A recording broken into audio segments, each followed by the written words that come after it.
What's up, everybody? It's the Sports Chasers Podcast. Coming to you live and direct with your host and your moderator, Kevin L. Warren, along with his fellow co-hosts, Dorian the D.A. Albreton, James the Angry One Warren, Mike Mills, Daryl D-Dubb Warren, and Dan K, the Hockey Dude. This is a real sports podcast for real fans. This is a sports podcast with no hot takes, no narratives, just real, unadulterated sports talk. Please be advised that there may be some colorful and explicit language. The Sports Chasers are the defenders of the fans. Now, here's your host and moderator, Kevin L. Warren!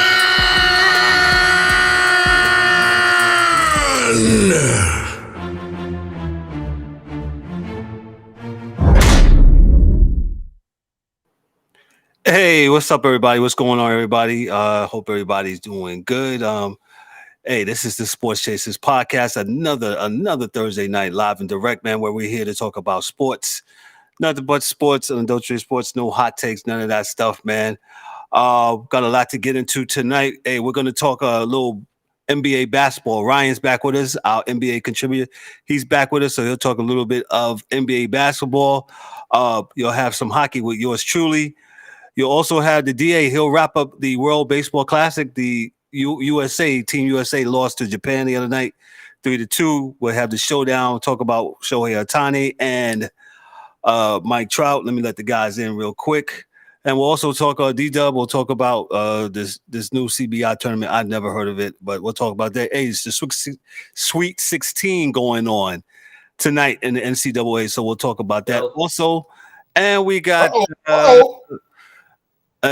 we got some other things. Hey, let's meet the crew. Going to left and right on my screen. We got the DA. DA, what's up, brother? How are you tonight, sir? What's going on? It's grown folks night, over 50 night, but I see we got young Ryan in the building. Ryan in the building. I'm not mad at young Ryan because I'm 48, bro. You're close, but we got some things to talk about. Right, I say, who is he talking about? Well, I was saying, we over 50. Yeah, Ryan looks like he's young. Looks like he's 25. You know what I'm saying? I'm 48, bro. The 25, that's him, Ryan. We need someone young to get in the club, we're sending in Ryan. Hey, look, there's a guy in there owe us some money. You know, your old guys can't go in there. Send Ryan in to get them. Because they're not going to think Ryan is 48. Nah, bro. Ryan going there dancing, and good to go. Yeah. But hey, Ryan, I'm glad to have you, bro, because I got a few items. Thank you, brother. I'm not that mad at. Listen, unlike my other brothers, I am not a hater of the NBA. Believe me when I tell you, ain't me. It's not me. Let me properly introduce Ryan. Ryan, our NBA contributor. Ryan, what's up, brother? How are you today, man? What's going on, man? How you doing, Kev, man? I'm just here in Atlanta. You know what I'm saying? I'm not in South Florida this week. I'm here in Atlanta doing some auditions and stuff like that. You know, I do the acting stuff. So doing that. I had a fraternity brother's wedding I was here for. So yeah, just in the A. Cap Alpha side, my brother. Cap Alpha side, the Noops. You are a stick thrower. Yeah, we twirl them canes, bro. Yeah, you know what I'm saying? We do cane work. Yes, sir. Absolutely. Shout out to all the Noops worldwide. Yo. Yeah.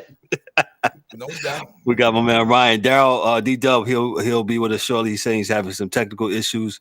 Dan won't be with us tonight. Mike Mills won't be with us tonight, and the Angry One won't be with us tonight. So it'll be us four. We'll be rocking and rolling, man. So since I got Ryan, I had some things for Ryan. D-Dubb is I think D-Dubb is good, but we'll get him in. Since we got our NBA contributor, and I had some homework for Ryan to do. I gave him things, and I guess DA has some things because DA missed you last time, I believe. DA wasn't on. Yeah, man. Yeah. I missed DA. I know They were, conspiracy theories. Dudes was out to get me, slam their car up into me. You know what I'm saying? You know what I'm saying? Trying to get the guard, but I was here anyways. You know what I'm saying? Spirit. Glad to have you back, brother. Hey, you know how we do. Yeah, we do. You know what I'm saying? We not letting them have me. You know what I'm saying? Because I'm here to win, always winning, never losing, never snoozing. You know how we do, what we do, how we do, when we do it, right? But yeah. Hey, what up, D-Dubb? I don't know. He can't hear me. He's stuck. Okay, well, he's stuck. All right. So these are the things that I wanted to talk about the last time. I know you guys was on that I was not able to get to, right? So one is I don't think that it is a small thing from a historical perspective when we look at the defensive stats from a team perspective, right? And how they've gone down over the last 15 to 20 years, right? Yeah, and I know that, and this is the crazy part where I don't like stats. Like, people use stats for the way they want to use stats, right? So being that between, say, 2000 and now, it may be I think it's maybe 3 points. No, it may be a little bit more than that, right? But let's say it's 5 points, right? It's only 5 points. But if it went up 5 points and it works towards whatever you're trying to argue for, your narrative, then it's a good thing, right? So, so one of the biggest issues I have is that when folks use these statistics, to tout NBA players and how much better offensive players are today and how much this is happening, they never do both sides of the argument, right? Gotcha. So you can't say that, oh man, the food is better, but there's a better cook too, right? And we clean the plates and pots now, right? So we can't say that, okay, well, we're doing a lot better scoring, right? But also defense is worse, right? We both can be true because of the stats. And yes, these guys can be better at things because they're supposed to be better at things, right? Why would you not be better at dribbling now than Bob Cousy was in evolution? Evolution. It happens. Right. But the opposite happening from a defensive perspective, I get all these excuses from these other podcasts and shows. Defense is just defense. There's nothing you can change. And they're always going to lose to the offense because it's just the defense. Okay, well, why does that happen in that sport? And I'm gonna go, Kev. I know but this is my biggest pet peeve, and it doesn't go in other sports, right? Because you have like actual legislative things done to increase offense. So it's not an organic thing where offenses and I'm not talking about just basketball. Right. Football, we're talking about baseball, we're talking about a bunch of sports. Right. Where, offense is up, defense is down. But it's legislatively. That's by design. Yes. That's by design. It's not that these guys are not better. No. Per se. They're not bigger, stronger, faster, and that's a fact.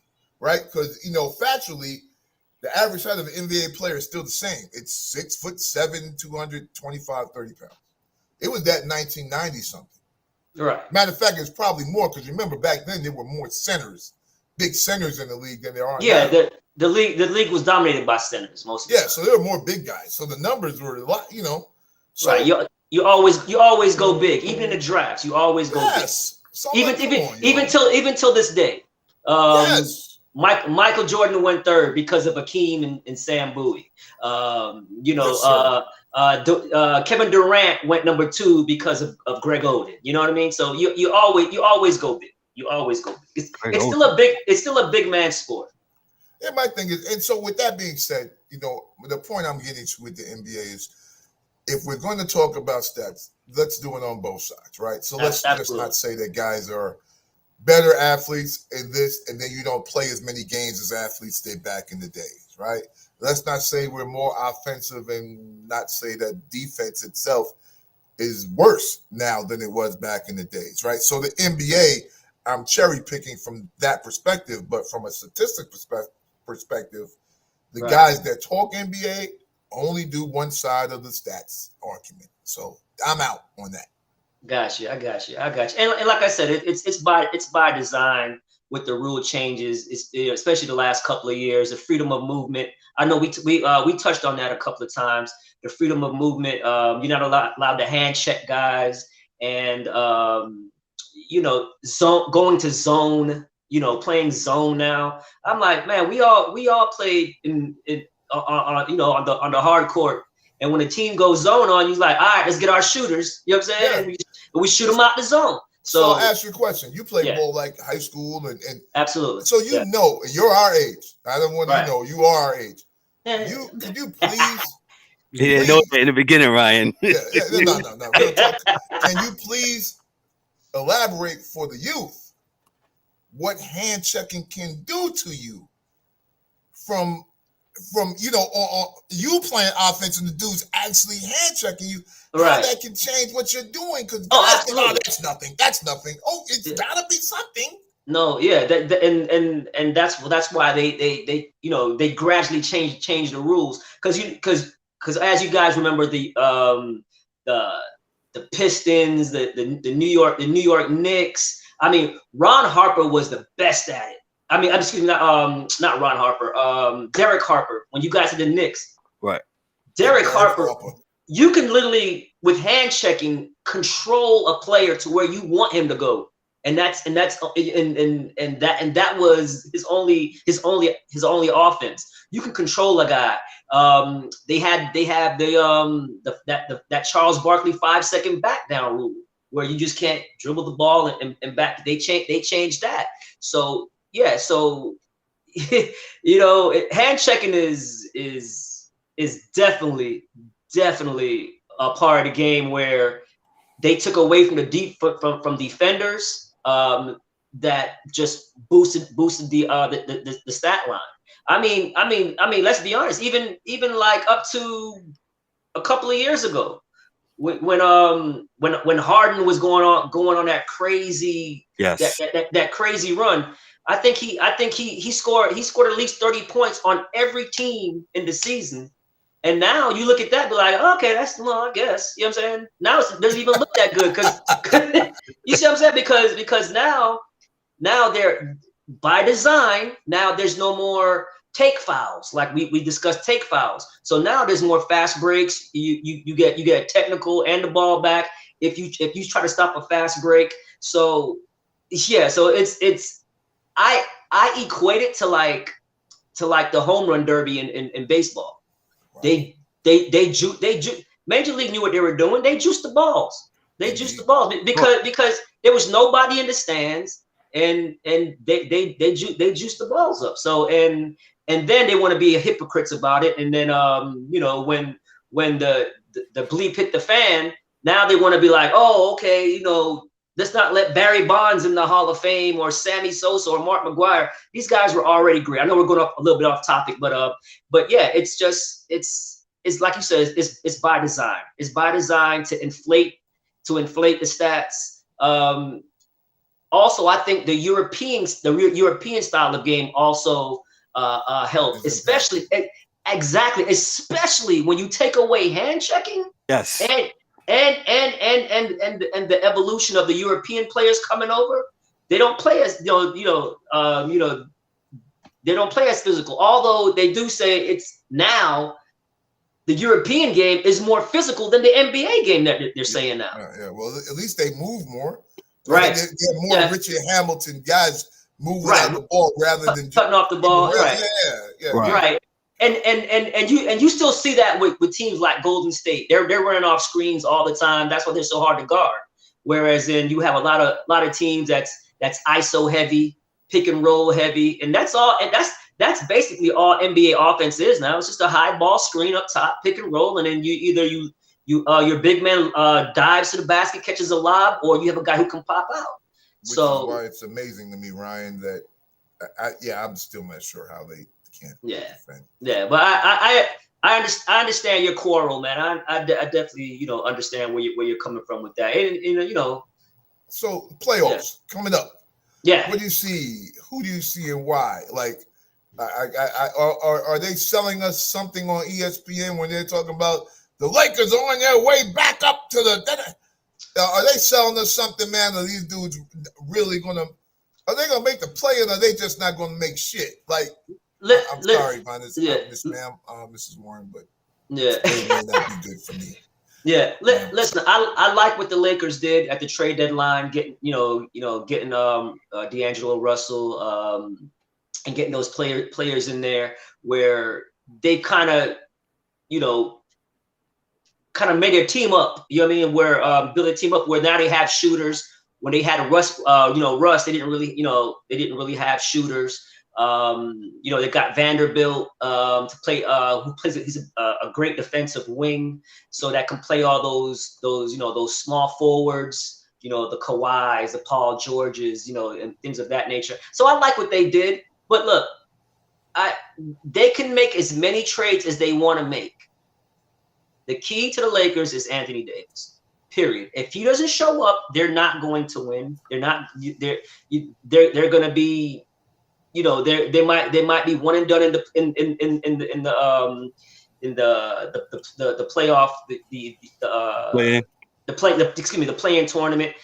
So it's all on Anthony Davis. Now I will say this: there's no great team in the West.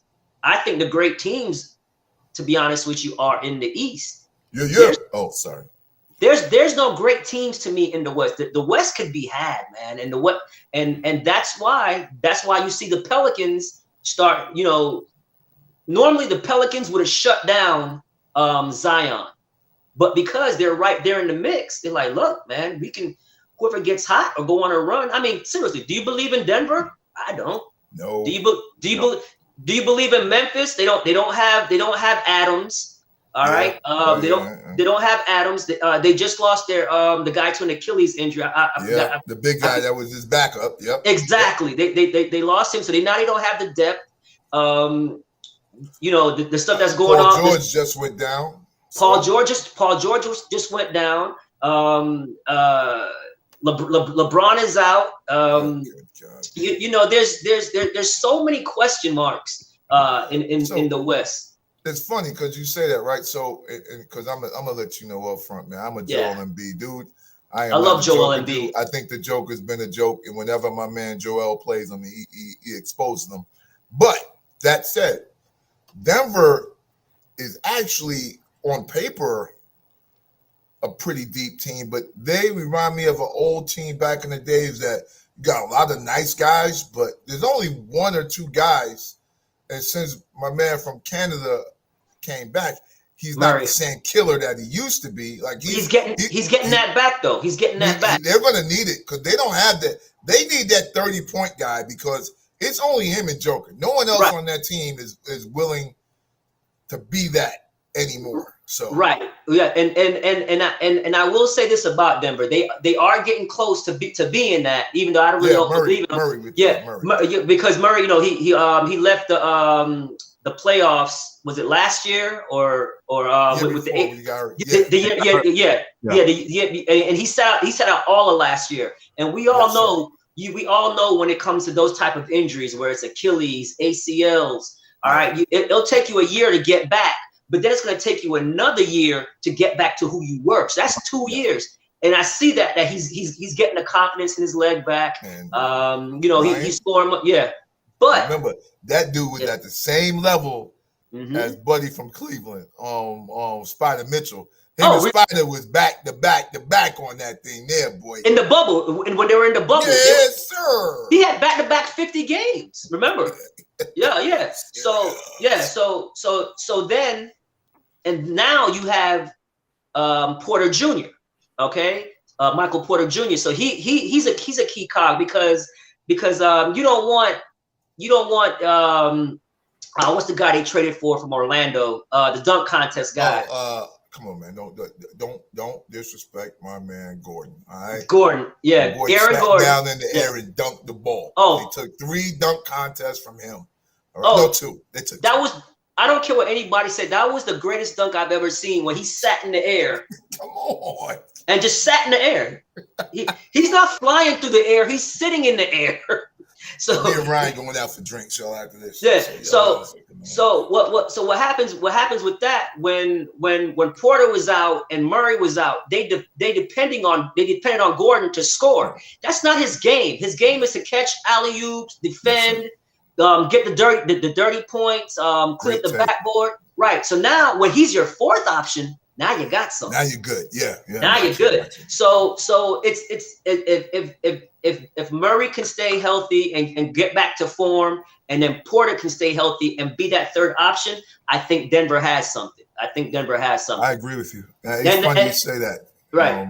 And not only that too. They'll be the number one seed. So now everybody's got to come to them in that high altitude in Denver. So. It's funny you say that because I always say what we always say with the Knicks. Like we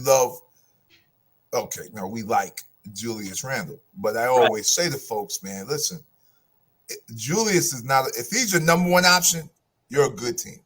If he's your number three option, you're a championship team. Like absolutely, Julius Randle's not supposed to be your number one option. So I got you. Like I don't even Warren think shouldn't be number one. Yeah, right. Got you. I understand where you're at because I believe that for a lot of teams, and that's probably where things kind of break down. Like even with the Sixers, like it's good that James Harden is the 3 and Maxey is 2 and Embiid is 1. Because if it was Harden number 2, you're not a championship team. Right, and because now you have Harden basically playing the point, so he reinvented his game. I give credit to Harden. He reinvented his game. I mean, he always got a lot of assists in Houston and scored the basketball at a high clip, but they always said it was because he always dominated the ball. So in Philly, obviously Joel's the number one, clear cut, number one. So you're gonna get him the ball. But Harden is so good at picking his spots, and he's such a great passer, man. A lot of people don't know, man. Harden's an awesome passer. Great vision. Yeah, great vision. He's a point guard. That was no coincidence when he went to the Nets and Kyrie came out and said, "Look, you are the point guard." Period. So he can, and also too, remember when he played with OKC in his first couple of years when they went to the championship, when he came off the bench and in the fourth quarter he was running point guard, and it wasn't Russell Westbrook, it was Harden running the point. I think it was the point at Arizona State too, but absolutely. So, I definitely, that's a great point. I didn't, he's really good at, and I think his intelligence, man, and I didn't think of him, I thought he's just a scorer, but something you just said was that, with him, he can tell like when it's those spots that I need to get 6 straight points. Right. And he can exactly. He can still get to the basket. He can still draw those fouls. And the good thing with Philly, what I like about Philly, they get into the bonus quick. Joel leads the league in free throw shooting. I think Harden is number 3. So they're getting to the bonus really quick into the quarter. So that's very effective. So we'll see what happens. Let me ask you this, Ryan. So I asked you this morning. You asked me a couple of things I want you to talk about. Yeah. That game last night with the Mavs and the Warriors. That call at the end of the game. Go ahead and elaborate to our people about that. Okay.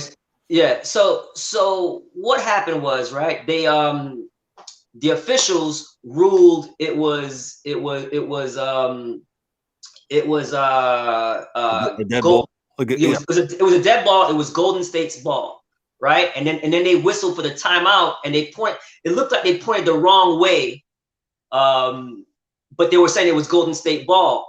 But the Dallas Mavericks saw them point the other way, so they assumed that it was their ball.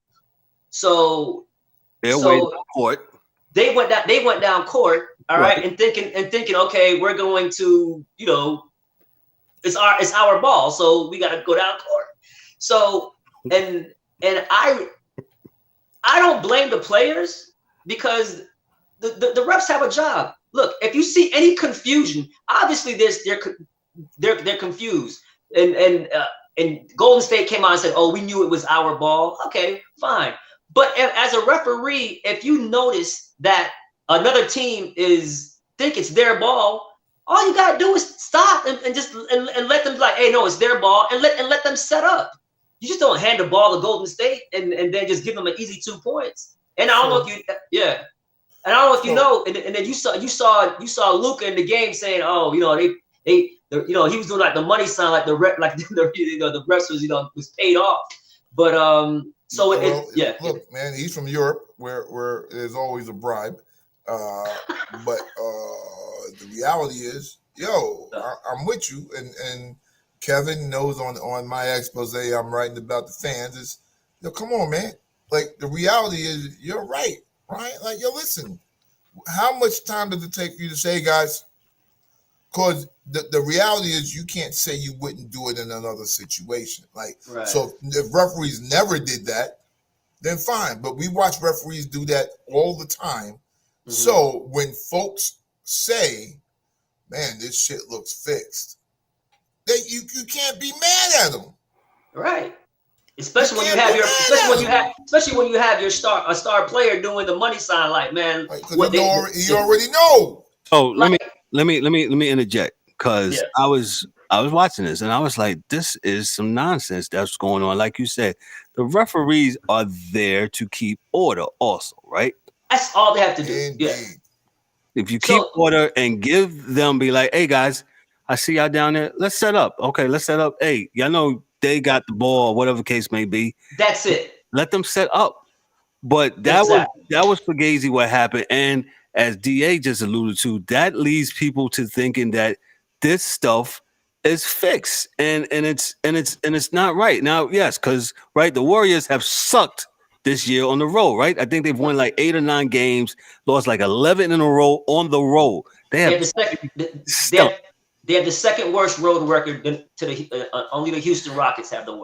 9-29. Yeah, 9-29 away from the chase or whatever that. And they just won the last 2 against Houston and against that game against Dallas. So oh, sorry. Yeah, and Luka's gonna get fined for that shit. Yeah, you cannot have your star player talking about the game is fixed and giving up the money sign, the payolas money sign. We know what time it is, D. Don't start. But I'm just saying. Remember with Johnny Mills? Yeah, Johnny. You can't have that, man. You cannot have that because I'm getting money. And Luka is saying they getting money. Yeah. And not only that, just to piggyback on the point of games being fixed and that nature. Now it's even more eyeballs on the game, because now what do you have? We have the sports gambling that's in law. Now everybody, you can sports gamble. Not every state has it, but now you have sports gambling out there. So if there's any it's the worst thing that ever happened, though. And I'm gonna say what Daryl and Kevin want to say. Yeah. But you know me, I'm the DA, so I fucking say it. Say it, DA. Because the NBA want LeBron in, so they want everybody else in the West to lose. We've seen this before. We didn't watch this before. You know what's funny? When they did this thing with Zion to start the whole thing. Playing thing, dog. Like, come on, man. Paul George goes down. This and here comes the Lakers. He starts shuffling in the back. Yo, we need you to get up. You know what's fun? You know what's funny about the playing thing? When it first came out, LeBron hated it because he was like the 8th seed. He hated it. Like, and now all of a sudden, like, okay, we got the playing. But like I said, DA, last time we were talking about it, you weren't here. I was a fan of the play-in, but now I feel like it just waters down the regular season even more. Where we knew he would come around. Yeah. It's only man time. You know what? My thing is not so much about basketball, Ryan, because we're here. We're fans of sports. Like, for real, for me, it's like, yo, listen. When the fuck is this basketball thing going to be over? Are we going to play this till July? Like, doesn't baseball supposed to have their time? Like, come on, man. If we start the play in and then the play off and the play out, listen. First off, we need to go back to 5 games. Not every series, but scarcity brings intensity. When you have scarcity you mean of games, the first round go back to 5? Yeah. Because first round should be 5. 5 games first round. Because when you have first round scarcity and there are not a lot of games, intensity ratchets up.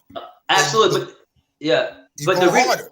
Absolutely, but the reason I remember when they had the 5 games series, but the reason why they stopped that is because there were so many upsets that was happening. Oh no, Ryan! They had the remember. I mean, we remember the one with Mutombo, right? The Kembe, yeah.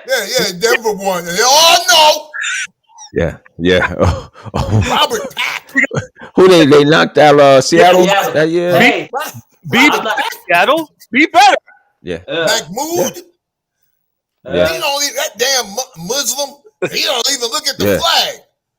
Oh boy! Oh, they didn't want them in there. God, you got an African, Robert Pack, and the Muslim. So they said, "Oh no, DA, stay focused." Oh, I'm sorry. Go ahead. But no, go ahead, Ryan. Yeah. No, so you're saying they was going to? That's why they went to 7 games. Yeah, because there were a lot of. They were having a lot of upsets, right? Of that nature. So, and then it's money, man. It's more games. Yeah, of course. More games. Everybody love. There's no better word in sports than Game 7. Game 7. Something about Game 7. You know what I mean? So you don't lose no Game 7s, and then don't nobody want to talk about. Yeah. Okay. Yeah. Ryan. Anything else before we move on? Yeah, let's talk about the Ja Morant situation. So Ja came back last night. 17 points off the bench. He came off the bench against my Rockets, who are looking good, by the way. They're looking a lot better. They play hard, man. They play hard. But so Ja came off the bench, like you said, 17 points. He looked good. And I don't know if you guys noticed the shirts that his family was wearing. Did y'all notice that? It said something. Go ahead, but what did it say again? I think it said redemption. Redemption. Yeah. Mm-hmm. Redemption. I'm like, redemption from what? Exactly. Like my point is, okay. My point is this. Oh my God. All right. What's the redemption? I mean, it's not like he didn't do any. He put himself in that predicament. You know. You know. So they need to stop. They need to stop enabling him and tell it to him straight. We need to take the binky out of everybody's mouth. And I've been saying this from day one. Look, so he did it. Wasn't a good look. Could have killed himself, could have killed others. That did not happen. Right. Young, you got a chance to get your life right and do what you need to do. This is not something we needed to talk about more than 2 or 3 weeks. Back in the days, either you're out or you're not out. Right. Like, what do we listen? But next year does he have to write a paper next season about what happened this season for people to? I will not carry a gun to strip club. No 100 times. D, did you write it 100 times? Because I saw 85. Because dog, at the end of the day, it's over. Right. Let's move on. He's a grown ass. Because the thing is this is what we understand is that as a grown ass man, if he does not go to doing better with his life, and next time he gets locked up for it or does something else, that's your effing fault. And I'm gone. Bye. Right. Why are we doing anything other than that? Come on, man. We can't hold this man's hands till he's 40. Can we? Nope. There ain't nobody do it for you. Ain't nobody do it for me. Nope. I'll interject real quick. We had a very spirited conversation via text. They called me the ruler this morning, or a bunch of things, because I say if I was the NBA commissioner, I'd do this, that, and the other. And he's a kid. Yeah, I did see the redemption thing. I was like, what are we doing, man? But listen, to end it all, I just wish that he learns from his mistake. Let's move forward. And if he does the thing again, he hasn't learned. But I pray that him and his camp get their stuff together and they just move forward and just focus on basketball and don't lose out on a greatest opportunity. Dude, you're making life-changing money, generational money for your kids, and kids. So let the good times roll and do what you're supposed to do and act accordingly. That's all I want the dude to do. Right, and there's people that's just waiting for him to mess up so they can just take that from him. And so every day, he has to tighten up. Got to be smart. Tighten up, man. Let's tighten up and be smart. But between us four, isn't that a grown man thing? When we messed up, yep. Your pop said, "Yo, man, you better tighten up." But that's the thing. They're saying that he's not getting that from his pops. Man, listen. Hold on, real quick. Yeah, what I hear is that his pops is more like his best friend. You know what I mean? Like, he always has to be at the front row at every game, even the away games. I even heard that he flies on the plane with the team to the away games. That's crazy. Ryan, listen, man. I told the boys here because my son played D1 ball, right? So we came up the whole time, and I said, "There's a lot of time where dudes end up being more fans than fathers." Right. And I've watched dudes turn into fans that were fathers. Yeah. One of my best friends in the world, his son is nice. And Big Jesse, I'm going to say Big Jesse, Eddie, big up to you because you always remain the father to Jarrell and Jason. And you always, when something was wrong, you told them. Whether they listen or not, you put that thing down with your ring down, right? Because you were who you were and, you are who you are as a man. And I always respect that. Right. But the point is, listen, man, that's okay. Somebody got to be the adult in the room. Because we always say it. There's always an adult in the room. Right. Somebody got to be that guy. Or there should be. And if there ain't, what do you want me to do? What do you want me to do? Right? Because it's not up to Daryl to be Ja's adult. Right? It's not up for you to be. He got his own crew, as Kevin says. And the hope is that at some point in time, get it together. And I'm not saying that his crew is bad. Nope. Because they may have been saying, "Yo, why you do that? Why you do that?" Correct. And he's going to do what he's going to do anyway.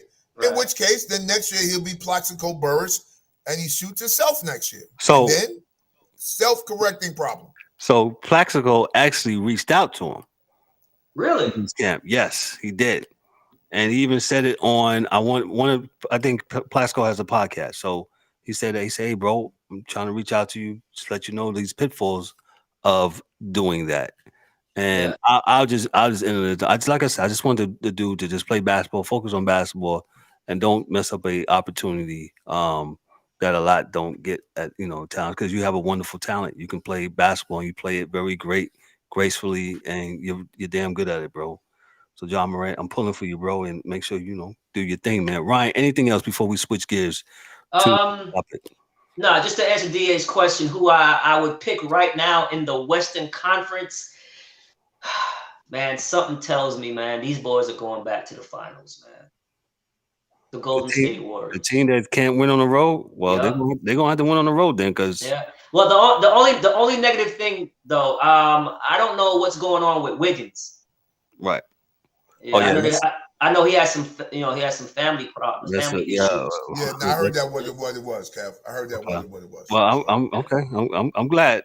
God bless him. Yeah. Because God bless him and his family, whatever the case is. I heard that I heard that was not what it was. Oh, I'm happy about that. So, but yeah, if he's not there, it's gonna be tough. But it just seems like it's just all it's all just gelling for them again. Because if they're at number 6, they're gonna have an easy path. They're gonna be able to play Sacramento in the first round, because Sacramento's gonna be number 3. I mean, they have no playoff experience. I like them too, but there's no playoff experience there. Okay, I got you. Okay, I thought you was throwing some shade, but I like them. I like them maybe a year or 2 away when they get some playoff experience, but they're not going to beat Golden State in the series, man. No. One. Who's that? Golden State and Sac. They're not going to beat Golden State. Golden State's going to get all the calls. That's first and foremost. Oh yeah. And true that. And they just don't have the playoff experience. Right. So I felt bad. And then, like, with all the injuries, Durant's out. When is Durant coming back? They still got to mesh and gel with each other. So it's so wide open, man. So, but these guys spend $1 million on their bodies a year. No. Hey, Kev, I'm doing your thing for you. Wait. Thank you. These guys have spent $1 billion on their bodies every year. These guys are better. What you got to say to that, Ryan? You don't that's true. Listen, man. They ain't put it like this. They ain't make them like they used to. They ain't make them like they used to, man. That's funny. This is the truth. Yeah. Get you on that one, brother. Ryan, you gonna hang out for us a little bit? We'll talk a little. Yeah, hang out. Absolutely, man. Thank you, man. All right. He is Ryan D'Souza with N.B.A. basketball. We talk 40 minutes of N.B.A. basketball, man. That's all right, man. That's all right. Let me move on real quickly to the National Hockey League. I'm going to do hockey for Dan here for the next couple of minutes. Let me just take this thing off the screen here. Let me take this thing off the screen. Nope. No part shot. So on last night, the Connor McDavid scored his 60th goal of the season. If hockey enthusiast, if you wasn't watching, according to Yahoo Sports, I saw it live. Edmonton Oilers captain Connor McDavid scored his 60th goal of the 2022-23 season against the Arizona Coyotes at Rogers Place in Edmonton on Wednesday night. McDavid is only the second player to reach the milestone since 2012 and the first Oiler to do it since Wayne Gretzky in 1986 and 87. In true McDavid fashion, number 97 added some dramatics to the milestone, becoming the first player in the N.H.L. history to score his 60th goal in overtime. If anybody saw this, he was actually on the breakaway the first time around. He got beat by the goalie, then he came back around, got another breakaway, and was able to score his 60th goal. Connor McDavid, if you're a hockey enthusiast, he's a bad dude, man. He's definitely a bad dude when it comes to hockey. So look for that. Tonight, Carolina's beating the Rangers. My Rangers 1-0. Boston is beating Montreal 3-1. Florida is losing to Toronto 3-1. Seattle is beating Nashville 1-0. Ottawa's beating Tampa Bay 2-0. And what else would we have here as far as the news here? I'm sorry. As I'm going through this, they didn't leave me too many notes, but we'll work through it. But that was pretty much when it comes to let me give you the standings here. With about 12 games to go in the hockey standing. Boston still 54-11. They have hanging strong. Yeah, they have 113 points. Carolina is second distance behind them. They're 46-15 and 8. They have 100 points. New Jersey, who's been balling. Well, I don't even call it balling. Well, yeah, we said pucking, but we didn't think that was a good thing to say. 45-18. They've been rolling. All right, we'll just say that. How about that? 88 points. Then you got Toronto. Yeah. Toronto is 42-19 with 93 points. The Rangers with 92 points. Tampa Bay 90. The former. Oh, I don't know why that did that, but Islanders were 80. Yeah. Islanders were 82, 82, yeah. And the Panthers, did I say Panthers? The Pittsburgh Penguins. Dan said to me, Dan said to me early this morning, he said he don't think they're gonna mess around and not gonna get in. He thinks Florida or Washington probably sneak in because their defense stinks. And I was watching, Pittsburgh was playing the Rangers Sunday. That's what I'm saying. It could be the Rangers ass whipping that they gave them. That's probably they put them over. They put a 7 spot. The Rangers put a 7 spot on the Penguins, man. The shutout, man. So yeah. So like I said, Florida and Washington is bringing up and in the West, you got Vegas, the Kings, you got Dallas, Minnesota, Edmonton, the Apple Bunch, Edmonton, the Stanley Cup champs, the Avalanche, Seattle, and Winnipeg. They all rounding up the 8 spots in the Western Conference. And like I said, there's should be about 8 to 9 games to go in the hockey season. Not 8 to 9 games, about 10 to 12. And it's down the stretch as they go, right? We winding it down. Man. So it should be very interesting to see the rest of the hockey season wind down, man. So that's all I got for hockey right now. We're going to turn it over to the DA for the WBT the World Baseball Classic, which was DA, fantastic, by the way. That was awesome. DA, I'm giving you fair warning. Leave that guy alone, okay? Yes. I should have told you that earlier today. Leave that man alone. All right. But listen, let me go back because I've been kind of agitating and egging you on all week by sending you this dude stuff. Anyway, set it up, Kev. Set it up. You set it up, and I won't have to say nothing. Okay, I'll set it up. So there's a sports personality in New York. He's been really hating on the WBC, and I don't know why, man. He's saying he's calling it the World Baseball Classic, and I mean, I don't understand, right? For like DA said last week, for the love of the country, right? And you're seeing the enthusiasm, in the stands, and he's like, oh man, I don't know why we're doing that. And then, said player Diaz gets hurt, unfortunately, right? But Diaz could have got hurt in spring training. And like D-Dubb said, Mario Rivera got hurt. Remember that time Rivera got hurt? Shagging fly balls in the outfield.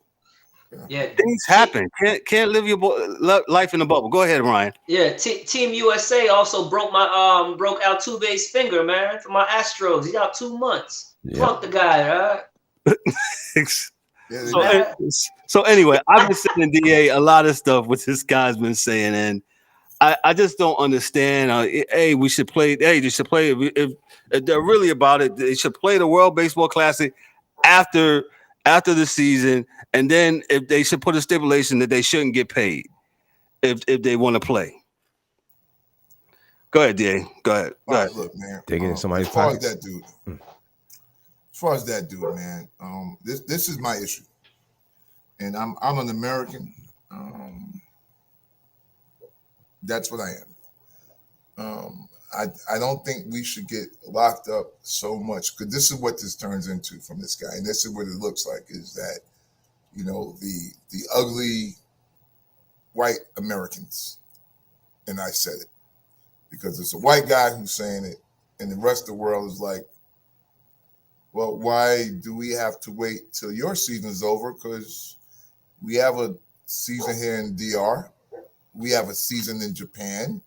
We have a season in Korea. So what about when our season's over, you guys play it then, right? Why not that? What makes you say it should happen after MLB? Because what the World Baseball Classic is shining a light on is real simple. The world champion in baseball is not the World Series winner, because they don't play the world. In this case, in this tournament, you're actually playing the world. And if you're looking for the emotion of players and fans, all you had to do was watch. And you know what, guy who you are, if you're that mad about how enthusiastic the folks in Japan were, or even the folks in Florida were, from different countries watching the game, then maybe you need to get more of your boys to go to the games and be enthusiastic, rather than, August 15th, 2 in the afternoon, A's against, Cardinals in the league game, nobody's there, right? So instead of, always saying, oh, do this, do that, how about you guys just do better here, and then you wouldn't have these issues, right? And two, in 10 years, the World Baseball Classic is going to take over for the World Series if Americans don't get behind baseball here. Because, again, Shohei Ohtani, he looked to be excited to play with the Japanese team. Why? Because it was like him playing with his boys he grew up with. Because he was playing with his boys he grew up with. The Dominican team, why they play so hard together. The Puerto Rican team, why they play so hard together. Because those are the dudes they grew up playing with. It only makes sense to me. Period. Yeah. Those are your boys. Right? DR is not but so big, man. Will you think these guys don't know each other? Yeah, it was like Trump. Go ahead, Ryan. It was like I got the feel. It was like the baseball World Cup. That's the feel I got from it. It was awesome, man. Yes, 100%. Which goes back to these all boys playing with each other. So like you're playing baseball with their friends against other dudes, which is all baseball is, or any sport is. When you boil it down, is you are with your crew playing against another crew. Yeah, that's it.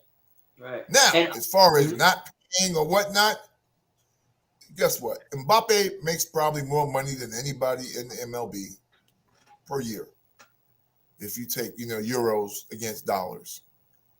The reality is that they don't make them sign anything overseas to play.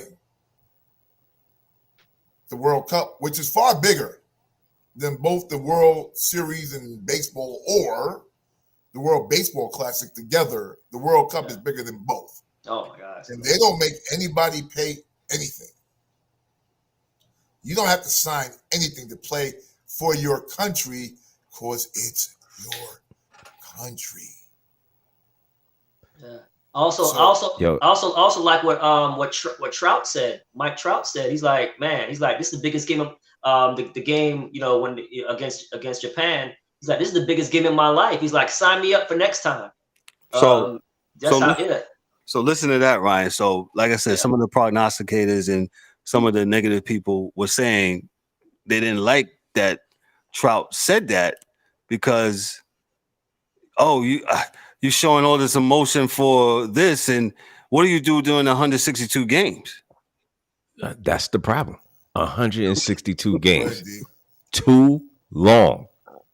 And we've been saying that for quite some time, but they don't want to hear it. I think this WBC was the best thing that happened in baseball. Give it a shot in the arm, possibly get some people coming over to get excited about the upcoming season for MLB 2023. I don't understand what is so bad, especially with a sport that's is having a hard time getting people to the sport. My guy got hurt. That is what's bad about this. He got hurt.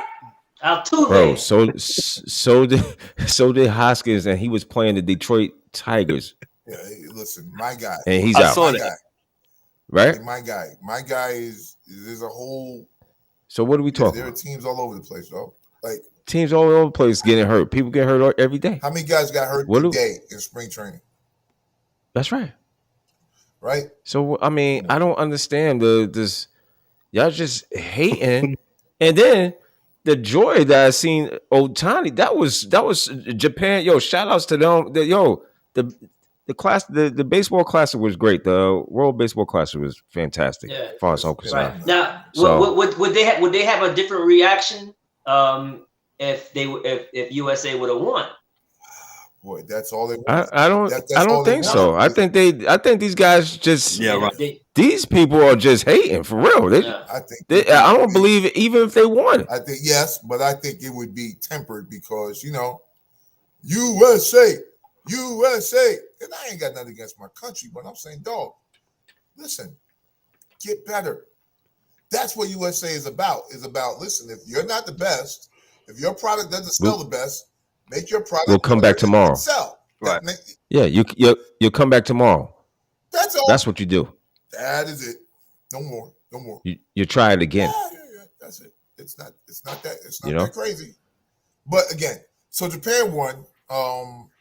I think it's unfortunate. It's not unfortunate. I thought maybe there may be another unicorn on the Japanese team that pitches and hits, and there may be. They just didn't use their players that way because I don't think they want to lose their next Ohtani. Because I still believe that in other countries, and I know for a fact it's true, that guys pitch and hit professionally in other countries. Whereas they don't do that in America except for Shohei or in the National League back in a few years ago, where the pitchers really didn't hit unless he was my boy. Don't worry, DA. That's going to come back. That's going to come back where no longer we're going to allow these pitches that we only going to do 4 innings. Oh no, and you getting a bag of money. Well, or they're going to start having to pay you $50 million a year, which they also don't want to do. Because Shohei Ohtani is going to get $50 million a year. I hope Shohei breaks the bank. Bro, they said there was a rumor I was reading that he might negotiate 2 contracts where he's a hitter and a pitcher. Why not? That's right. They're all in their asses. Yep. Can you believe that? That's crazy. Hey, that's amazing. He deserves it because he's great at both. He's like, no, I get 2 contracts. You negotiate as a pitcher and a hitter. And not only that is he great at both. He decided to, you know what? I could do both. Why not do both? Yeah. I could do it. I'm physically able to do that. And I'm pretty sure somebody in the Angels like, we don't do that here in America. That's what I'm saying, D. Somebody said, yo, bro, don't be doing that. We don't do that here. We don't do that here. In America. You just do what you do. You know, there's somebody at the water cooler. Yo, show hot. Yeah. You choose which one. We don't do that here. And he said, you know what? Y'all choose. And he went out there and pitched and struck everybody out. Yep. Remember, because when he got there, Pujols, I'm not saying he was great, but of course, Pujols is still a guy that at least could look at a pitch and be like, yo, that guy's serious, right? Yeah. And then you can see hitting is like, ooh, wow, this guy's serious. And the Angels had nothing else. They was like, shit, we got to use whatever the hell we got, right? But again, what I feared, and I've said this about baseball overall, is that as more of these guys come up, either one, there's going to be less jobs, or there's going to be less money.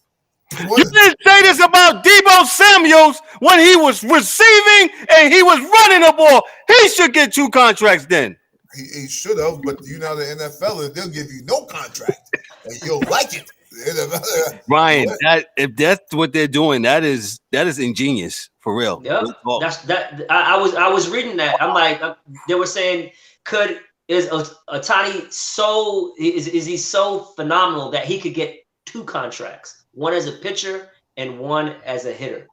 And I would say, why not? Oh yeah, you don't think the Dodgers would do that in a heartbeat? The Yankees would do it. Exactly. I'm thinking that the problem is that Japan, Korea, and wherever else, these guys are out there, and somebody knows they're out there. They're just not letting America know until this gets done, and then they're just going to start dropping Randy Johnson / Barry Bonds on dudes. You're like, oh shit, golly, gee, you know. Well, you got a dude that's doing both, and there are few of them. Because even in high-level Division I college baseball, they make dudes stop. So, right, you know, so it's just the game. It's the way we do things here, and unfortunately, going back to the WBC, where we think we're always right, rather than open yourself up to different ideas. So. That's the way I see it. I'm out on it, but hey, it was a great tournament, and can't wait for the next one, y'all. And we'll just have to do better to try to win it, and I think we will. So, gotcha. Thank you, DA. DA with baseball, M.L.B, and the World Baseball Classic. Thank you, sir. Appreciate it. We got NCAA. The Sweet 16 is upon us. Currently.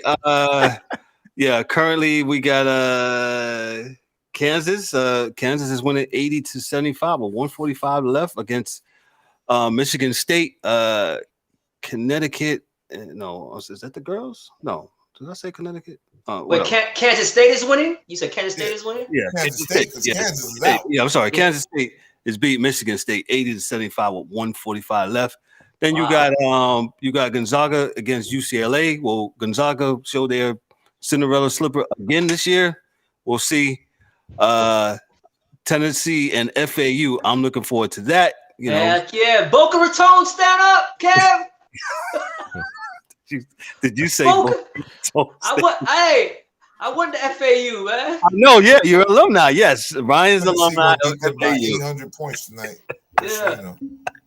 But before, but I rep H-Town though. So, but before we get into that, D-Dubb has a side story. I didn't even know about this. D-Dubb, give me this about 5 minutes of this real quick. I know your screen is messed up, but hey, it's just real quick because I'm employed with the University of Charlotte, right? Just put UNC Charlotte, yes. UNC Charlotte. And UNC Charlotte, you know, Division I Conference USA team. And you know, they're okay. They're just, you know, not good enough to make it to next level, right? Okay. As of now. As of right now, right? Things could change, anything can happen. But with that being said, they went to this tournament. I had no idea that it was there. It just so happened to be on ESPN the other day. I was like, oh shoot, they on. And it's called the CBI. And I was like, well, what the hell is the CBI? So lo and behold, it's the College Basketball Invitational. And this invitational, the school has to pay roughly $27,000 in order to participate in this tournament. So you had, I think about 16 teams, I believe 16 teams that joined. Radford, San Jose State, Rice, Southern Utah, Milwaukee. $27,000. Yes. And wow. The inaugural season was in 2008. I had no idea that this even existed because I always thought that it was the NCAA tournament, the NIT. I thought it stopped right there. Garbage. I thought it stopped right there. Let me ask Ryan. Ryan, did you ever heard of this? I haven't. No, first I'm ever hearing about it. Yes. Hot garbage. So basically, this is these teams getting a trophy just to get a trophy. Yes, and Charlotte won, by the way. Your boys won. They won. Congratulations, Coach Sanchez. He's a very, very nice gentleman, nice coach. Hopefully he'll come back and again they'll give him another deal or whatever the case is. But they actually won. They beat Eastern Kentucky 71-68 yesterday. Guys, hold on. Hey guys, yeah, a side of hot garbage, please. Thank you. So with that being said, I'm not really understanding the whole CBI. Me and the DA was talking about it, and we was like, well, it's kind of pointless. Yeah, right. And should they have just been practicing their skills? I don't know. My question. I don't know what was the point of this. Now, whether you said it was on you said it was on TV. It did. It made TV, made ESPN. Were there people in the stands? Very few. It was there. Yeah. It was crickets, but it wasn't like sold out. Yeah. It was very like maybe curtains all over, curtains pulled it was over the here. Bubble. Few people. It was the bubble. Few sprinkle people. It was the bubble. They had like people with signs that looked like faces people. Right. So I have to do a little bit more on research on this one, but it just kind of it's only 16 teams and it's only 16 teams. Oh wow. Yeah. For real. Only 16 teams made it this title. 75 to teams in the NCAA tournament or whatever, 68, right? Yep. Yeah. Mm-hmm. Right. And you got how many in the NIT? Another 32 teams? 32 NIT. So that means motherfuckers, if you wasn't in the top 100 teams, you don't deserve to play in no damn tournament. You need to be fucking practicing. That's what you need to be doing. You need to be putting the ball through the basket. You need to be running 3-man weaves and getting your shit together.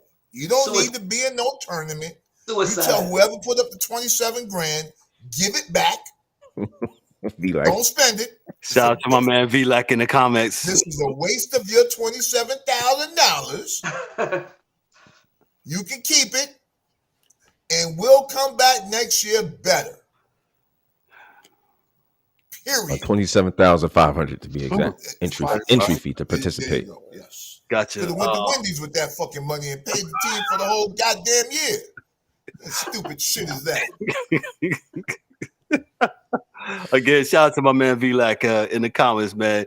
Let's D-Dubb, thank you for finding that article. Like I said, I never heard of it.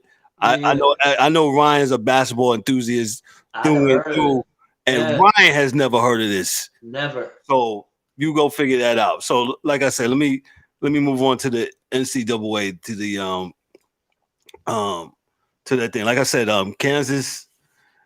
Hey, it's 82-82. K-State and Kansas. Yeah, K-State and Michigan State is 82-82. Looks like they're going to overtime. Connecticut is beating Arkansas 59-33. Ooh. Like I said, Gonzaga and UCLA. Gonzaga usually around this time of year turns into a pumpkin. I'm gonna go ahead and take it away, bro. Go ahead. Here's the thing with Gonzaga, though. That's when they were always the #1 seed with all this hype. Now they're kind of under the radar. It wouldn't shock me, man, if they end up winning. I'm not the championship, but winning against UCLA. UCLA is really good, but they their best defensive player got hurt though. I think he ruptured his Achilles. Yeah, so that's gonna hurt them though. But it wouldn't surprise me, man, because there's no pressure on them now. That they finally, I mean, and let's be honest, man, they got to the national championship games a couple of times. Yeah, I did not think of that. They did good. They did good. They just haven't won. You know what I'm saying? But I mean, a school like Gonzaga getting to, I mean, they have like the longest streak of going to the tournament. So what do you think about? And I said this too. V-Lac said, "Hey, Gonzaga plays nobody yearly, I guess, during the year." What do you think about that? Well, they said the same thing about Houston, who's the #1 seed. They just said the same thing about FAU, and they're in the Sweet 16. FAU is good. Yeah. I mean, who's in the Conference USA? It was them. Charlotte. Yeah. Now, mind you, though, the two teams are UAB. I think UAB and the other team. UAB is another one. Yeah, UAB was good too. I watched both of those teams. They're kicking ass. They're kicking ass in the NIT. You know what I'm saying? So what's weird about that? And you're right. With both of those teams, right? So I still think the NCAA this tournament has a lot more to do with guard play than who you play all year. Though I believe that if you got good guards, I've seen teams that really weren't great teams almost win national championships. Absolutely. If you got a good backcourt. And I got every Connecticut team that's won a championship won because of their guards. Period. Right. Period. Like that was it. So you got hard guards coming in. It's hard to beat a team in this tournament because it's a one-day elimination and the ball is in the guard's hand the entire game, essentially. Hence why Purdue got bounced quick. Because they got an 8-foot dude and no guards. So they can't get him the ball. 2, all you do is put him in screen and roll, or you attack him and he can't move his feet. And he's a tree. He's 8 feet tall, man. He was starring in Lord of the Rings as that big tree beard, man. Dude didn't go nowhere, man. But like V-Lac said in the comments, he says teams with good guards and veteran presence survive and thrive in the tournament. And that's absolutely correct. Yes, that's true. But also just good guards. I'm with you, V-Lac. But when the first one that Connecticut won with my man from the BX, it was just him and a bunch of other freshmen. Was it Kemba? Kemba. Yeah, Kemba was a sophomore or something when he won that. Yeah. And then the next year, I think, was the kid that was on the bench behind Kemba, who was a freshman, was a sophomore the next year, and they won it. So, I understand what you're saying. I get you. It's just, man, listen, man. You got good guards, you can do it. Because, it's and you know what? And it's opposite in the women's bracket where you have South Carolina, man. Bigs. and Zaya Cook. You know what I'm saying? They had the one, but they have Zaya Cook who's a nice guard, but I mean, they got bigs, man. You know, so they're a problem. So. I'm actually excited for the women's tournament. You know how I like my women's basketball. Yes, we know how Ryan rocks. And the other games tomorrow night, as I try to pull up like I said, we got FA. Ryan, is FAU going to beat Tennessee? Your thoughts before I move on. If I had to put my last money on it, I would say no. I'm rooting for them, but I think they lose to Tennessee. But do they have a shot? Of course they have a shot, but I think Tennessee is too physical. I mean, Tennessee punked Duke, man. I mean, punked them. Like they're like grown men playing in Tennessee. So, but I'm rooting for them, man. But it's gonna be a tough task. It's gonna be a tough task for them to beat Tennessee. Got you. And tomorrow you got Alabama and San Diego State. That's gonna be a good one. You got your Cougars facing the Hurricanes of Miami. Hurricanes. I'm torn about that one, man. I did not want them to play each other, man, because getting back to what they were saying, like, Houston plays in a conference where they say it's not good, but Houston's the only team who is in top 10 in defense and top 10 in offense. So they go through scoring droughts a lot, but their defense is always there, and they have good guard play. They have Sasser and they have Shed. So I think that's a good combination. And not only that, the Final Four is in Houston. So I know the NCAA is trying to get them to Houston, man. So hopefully they can get there and and bring back Phi Slamma Jamma. You know what I'm saying? Phi Slamma Jamma, yeah. Yeah, you know what I mean? So it's this though, man. Like Houston has been good for the last 8 years. Like, man, at least 5-6 years in a row. Kelvin Sampson has done an unbelievable job. Unbelievable they've job. been good for a minute, man. This kid named Rob Gray, North Carolina cat, nice. Yeah, nice. He's on the starting crew. Yeah, that started them getting nice again, and exactly. They've been recruiting, and they've had a nice little crew for a few years now. So, absolutely, man. Yeah, they're not sneaking up on nobody. No. Nah. And I believe they're going to the Big 12 next year. Mm-hmm. Wow. They're going to the Big 12. Yeah, they're going to the Big 12 next year. So that whole they don't play nobody stuff is you can toss that, man. Yeah, but but Kelvin Sampson, he's built a nice culture over there, man. And the team is even like former players come back and support. So we'll see, man. We'll see. But I did not want them to play UM, man. Like Miami scores better than them. I believe Miami offensively is better, but Houston defensively is better. So I don't know. I'm torn about that one, man. I told my brother this, Kev. I said the winner out of Houston's gonna win the national championship. Wow. Well, that's a hot take there, homie. That's a hot take. The winner of Houston. That will be on the clip. Yeah. The winner out of Houston UM will win the national championship. Okay. Ryan has said it. Yo, we said no hot takes, but he's going. Sorry about that. He's on it. He go. No. I appreciate your honesty. Yeah. As DA always say, he's 10 toes deep with it, right? Yeah. 10 toes down. I'm call my bookie right now and get 10 toes with you. Let me go to the other games on tomorrow night. Creighton plays Princeton. We talked about Princeton's intelligent offense. It's not the same offense, man. It's not like they running Pete Gorill's freaking offense. Like God, they still running that? No. Man. It's been killing me, man. When like stereotypes happen not just to black people, they happen to white people. Right. Exactly. Exactly. Let me get this last game in Texas. Number 2 will play Xavier tomorrow. So we'll see. Good tournament so far. Yeah. A lot of is that 92-92 in overtime? Yes. Yeah. Jesus. Mm-hmm. They just scored 8 points in 8 seconds. Wow. Yes, 92-92 between Kansas State and Michigan State. They got a good one. UConn, like I said, is beating Arkansas 65-43. Gonzaga will play UCLA at 9:45 tip-off. and FAU will begin. Let's go, Owls! Will face Tennessee at 9:00 Eastern Standard Time. Let me get another college thing in here before we get out of here. A couple more things I want to go over. Rick Pitinio said he's about to put the St. John's basketball team back on the map. Let me read a little something real quick. This is Dean Stracker from 24/7 Sports.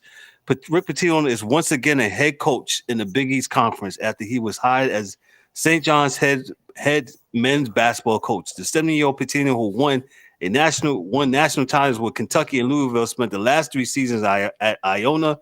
There, he posted a 64-22 record and guided the Gales to 2 NC tournament appearances. Now he takes on a new challenge right back in his native New York City.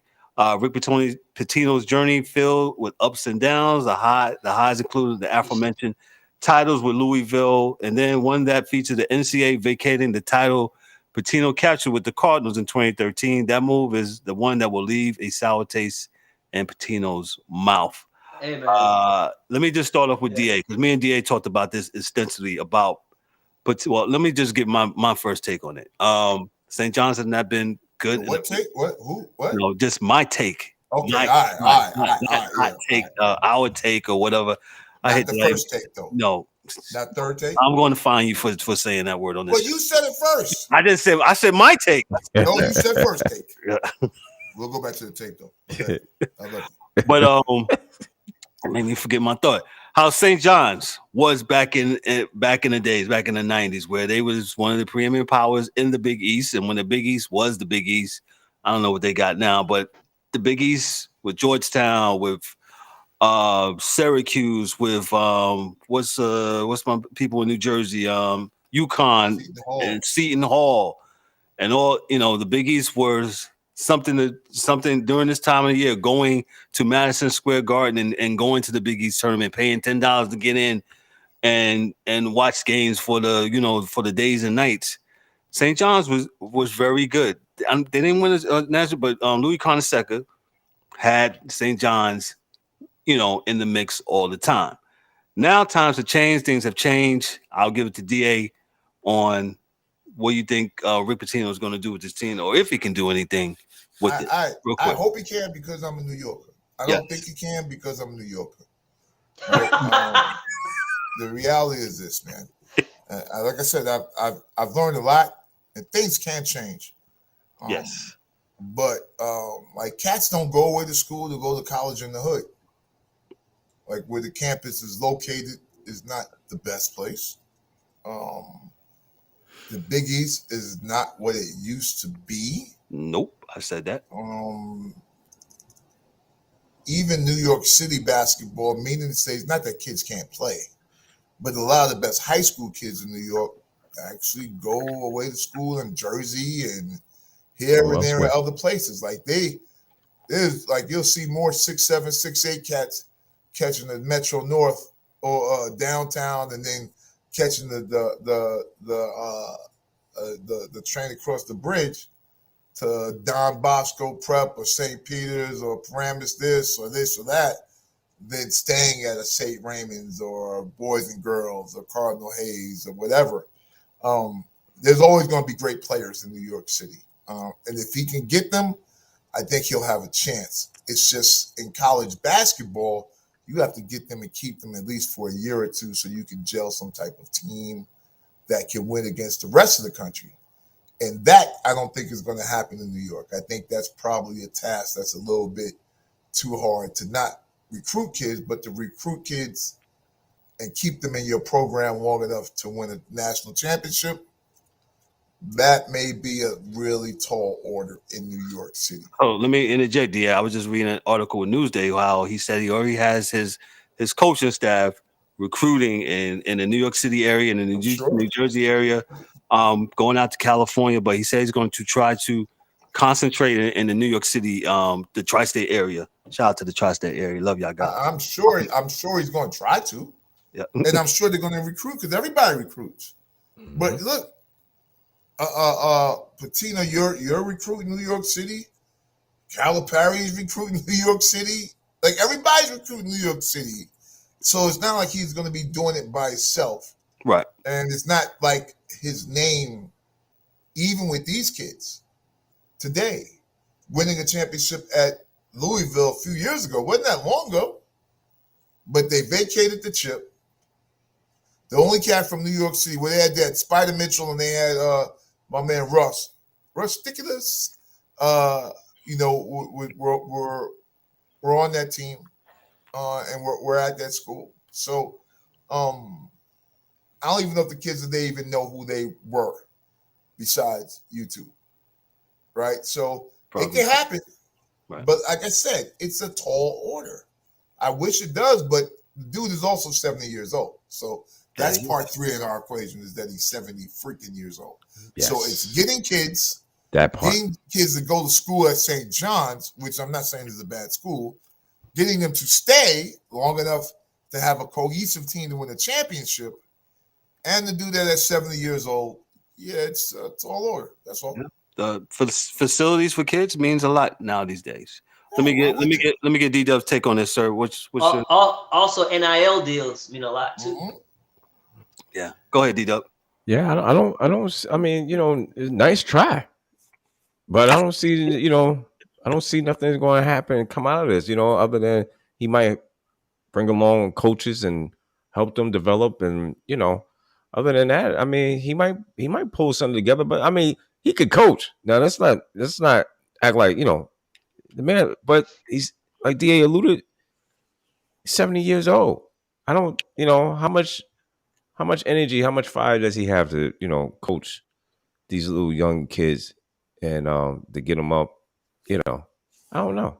I mean, I'm evidently he still has the love for it. Yes, he could do anything else in the world. So I'm assuming that he's motivated by wanting to coach. So, but I just don't see it. Maybe NIT. Maybe he get him NIT. But, yeah. Gotcha. Ryan, your thoughts on Tino? First of all, I mean, he has more chances and more lives than Puss in Boots, man. Golly, he getting another job, dog. Another job. But here's the thing though. Like you said, he can coach. He is a name. He's an old school coach, and with Boeheim retiring, Coach K retiring, maybe that's an appealing draw to a kid who wants to get coached by a legend. So that could probably work in their favor. But the age is concerning. But listen, man, it's a new age. Yeah. And if you don't have NIL money, you're not getting the kids. Yeah. You're not getting the kids, man. If you don't have the NIL money, hey, it's not a coincidence that the University of Miami, who probably has the deepest pockets when it comes to NIL money, their basketball team is in the Sweet 16. I mean, their men's team and their women's teams in the Sweet 16. They hit that transport portal hard, bro. Right. If you ain't got the internet, I don't think none of these kids are coming to that St. John's where you could go to some beautiful school, and you know what I'm saying. It's like, come on, man. I mean, and these kids are getting a bag. Yeah, I mean, I'm just saying. Good for them. Queens Boulevard or Coral Gables. I'm just saying, man. I've been in the hood all my life, and I'm gonna go to school. I mean, come on. And there's a lot of schools that are in the hood. Like there's a lot of campuses that are in the hood. But D, you know the difference. You know what I'm talking about. There's a difference. Southern California, right now. Yeah. Oh yeah. Well, but it looks different, and these kids, you ain't never been nowhere. Man, this looks great. Well, that's why Felipe Lopez could have went to St. John's or UCLA. And he went to UCLA. Yeah. Come on, man. Right? Man, who wouldn't? Yeah, so, change your environment. I got to get. Let me go somewhere. Let me see something. I never got out there. I never even went to New Jersey. I never even been across the bridge. I never been Staten Island. I gotta see something different. Hey, Vlak, your boy Baycott will probably be at UNC for his 15th year because I don't think he's going to the N.B.A. So if he ain't going G League, Baycott could be back again. Yeah, I think his eligibility. I think he announced it. I think he announced he was coming back. But that's what V-Lecter said. So that's what yes, he'll be back for his 6th, 7th year. He'll be there as long as Hubert Davis will take him. So man, what happened with them, man? They went from being in a national championship game to not even making the tournament. We're basically the same team.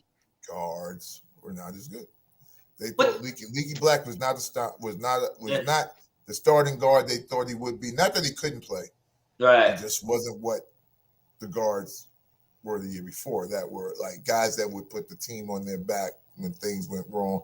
I forget the point guard's name now, but he, again, when things went bad, he would, without a doubt, put the team on his back for 10, 15, 10 points in a row, like 5 shots, like damn. So yeah, that's last year they had that guy. Yeah. Right. Had that guy. Right. Before we get out of here, well, very good show, by the way. Good show. Thank you guys for everything. Before we get out of there, I do want to acknowledge this real quick, and I put it on the thing. A sad somber note, but just give Willis Reed, the legendary captain with the New York Knicks. He passed away a couple days ago. Willis Reed was before most of our times. He won 2 N.B.A. championships with the Knicks. He was also a 7-time All-Star. He also won 1 MVP back in 1970 when they beat the Lakers, and the Knicks beat the Lakers in the championship in the NBA Finals. They did it twice in the early 70s, and those 70. All right, let you get in. In those 70, those New York Knicks teams had a lot of battles with the Lakers, with the Washington Bullets at the time. I must say, a couple other teams, man. But Willis Reed, he was definitely noted for that coming out the tunnel when he was hurt in, I believe, I forgot what game it was, but coming out the tunnel, and he was hurt. He made a couple of baskets, and that was it. And he catapulted the Knicks to the championships. And I wasn't even around to see that, so wasn't even here yet. But hey, sleep in peace to one of the greatest, the 50 all time and the most 75 on the all time NBA list. DA, I know you got something to say on this real quick. Go ahead, bro. Hey man, God bless you. The man was a great basketball player, not a good one. Held it down for us and was at least for the Knicks was an ambassador to the rest of the NBA for us, like for years. Yes, it was. We were kind of like in the between 1972 and 73 to like when Patrick got there, like we were like Truck Robinson, like that's who we were. So Marvin Webster. Yeah. Hey, human eraser, baby. Don't take nothing from my man. But yeah. Michael Ray Richardson. Yeah, my Sugar Ray, baby. The state moves on. Trent Tucker. Yeah. But the reality was that he was a elder statesman and sleep in peace, bro. Yes. And that's basically it as far as Mr. Reed, man. God bless you, man. And hopefully, my thing is that we can go back to the days of not saying guys being at his skill level, but guys loving the game and wanting to give up as much to play. Facts. Meaning to say, as the guys back in the days that were hurt and still, went out there and at least tried to do something, right? So that's kind of what we all look for as fans of the sport today, is for the guys that we watch to go to work sick like we do from time to time. So that being said. Thank you, sir. Ryan, real quick on Willis Reed, and I'm gonna give it to D-Dubb. He's gonna do Willis Reed and do a little boxing before we get out of here. Go ahead. Just rest in peace to an icon, to a legend. So he brought 2 championships to New York, which is huge. Like DA said, him coming out the tunnel. I believe it was a game 7, and he was just respected. So much respect to him, and rest in peace. Thank you, sir.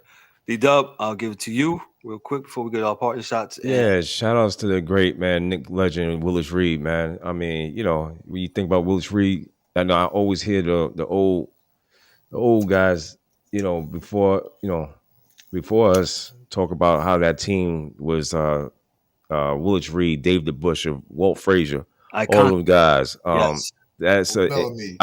iconic Nick Phil team. Jackson. Yes. Phil Jackson, the rest of them boys. Tricky Dick Barnett. Yes, Dick Barnett. I mean, you got names on top of names on Black top of Jesus. names that those guys were Holtz and the coach. Yeah. Yes, I mean, great. And I'm hoping and praying to God that our generation gets a chance to see the Knicks. We good. Not yet. We I'm just going got get that. You know what I'm saying? Our true Knicks fans. That's ride or die all day long, never switching up.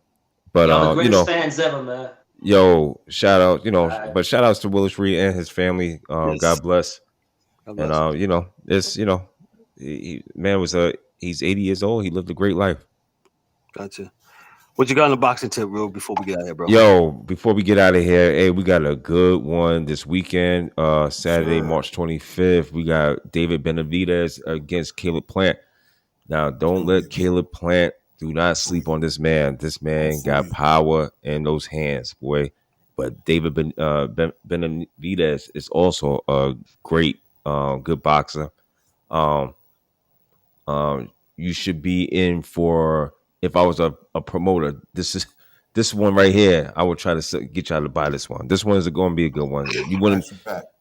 Yeah, you wouldn't. You're not going to be. Sorry, if you do pay for it, you're not going to be disappointed. I think this is going to be a good one. That's Saturday, March 25th. So, tune in. Showtime pay-per-view.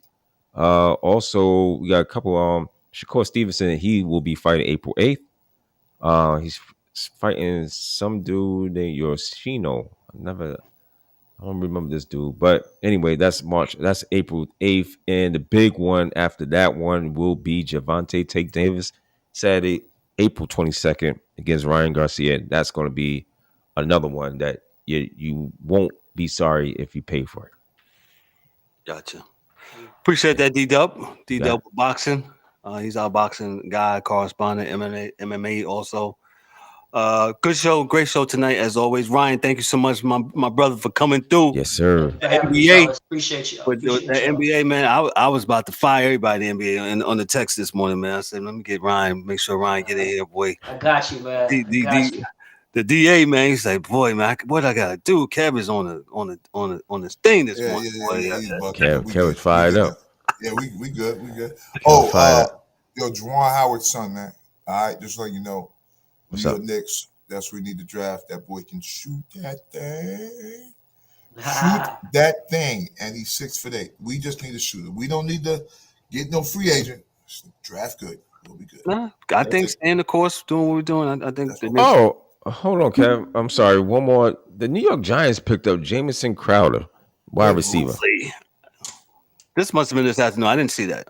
Yeah. Good move. Okay. Good move. Good move. Yeah. All right, G-Man. Right. Sneaky good moves. Sneaky good moves, yes. Okay.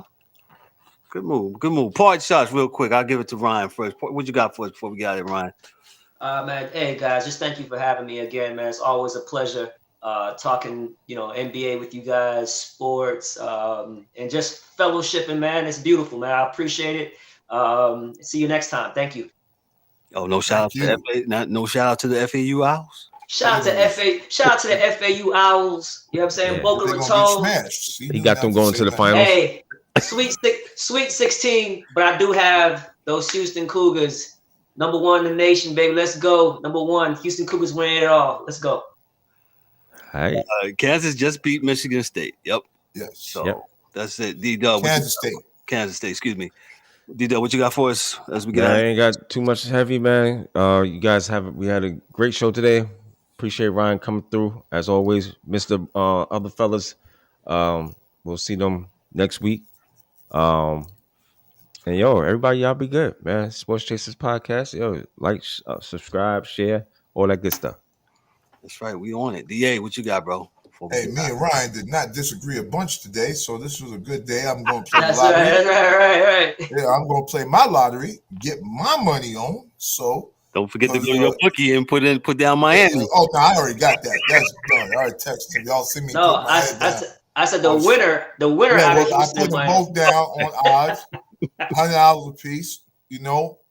Hey, listen, we good money. We good, but the thing is that both teams were both pretty good this year, so it's not like you're gonna get 20-1 on those. Not this point in time. But as you told me this a few weeks ago, woo. Houston was actually the favorite coming in the betting odds. Yeah, we wouldn't have got nothing, but that U of M thing could give me, some car payment money. So, but with that being said, right? Thank you for coming. My brothers that are not here, miss you.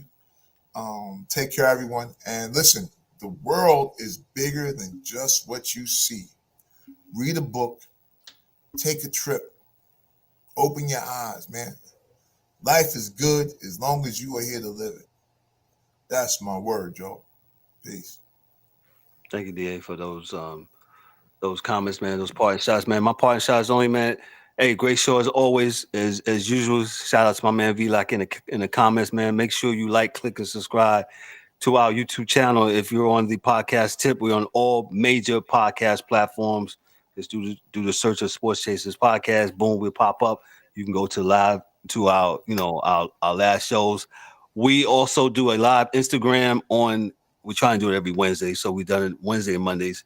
Well, we talk to our past guests. Our past guests come on Instagram Live. We talk to them what they've been doing since that last Instagram Live. So we got one coming up this Monday with Miss Kelly Tessany. She was on with us a couple of weeks ago. She's made a couple of changes, and she's going to tell us, what's going on with her on the sports tip, man. Also, hey, the guys on this podcast, we some journalists on here for sure. Hey, the DA got a really good piece of journalistic thing coming out. It'll be on this Monday. So, hey, if you want to hear this piece, see this piece, you're going to have to subscribe to our newsletter. The only way to do that is go to our webpage, scroll down, put your email on it, and you'll get my newsletter. You'll get D-Dubb's newsletter on boxing. You'll get Dan's things on hockey, and I won't say what DA got saying, but he's got something real good. It's like 20 pages. I'm lying. I'm joking, but it was, but you gotta prove it. And, Kev, the editor, J. Jonah Jameson there. Jay Jonah, cut your shit down. 20 pages to 1 page. Spider-Man's a menace. That's Jay Jonah right there. So, Jay Jonah. Man, I had a fun. Love you, brothers, man. So, like I said, subscribe to the newsletter. Make sure you like, click, and subscribe to our channel. Also, like I said, we're on all major podcast platforms. I love doing this. This is what I live for on Thursday nights. Just talking about sports with my brothers, and just hashing up, man. This is really good time. So I really appreciate it. Ryan, as usual, my brother. Thank you. Salute to you, my friend. Appreciate you coming to being our N.B.A. contributor. Every time I call on Ryan's like, yo, I'm here. So Ryan's got it. I thank you, brother. I appreciate you, man. Hey, shout out to the brothers in their absence. Dan, who's not with us tonight. Mike Mills, who's not with us tonight. And the angry one, James Eric. He's not with us tonight, man. So, but hey, we're gonna make it do what it do. Hey, on behalf of myself, I'm Kevin L. Warren. For Ryan D'Souza, our N.B.A. contributor. For Daryl D-Dubb Warren. For the DA. Yes, sir. I'm Kevin L. Warren, your host and moderator with the Sports Chasers Podcast. Y'all be good, be great. Have a great weekend. Y'all be good. God bless. See y'all next week. Peace. Peace.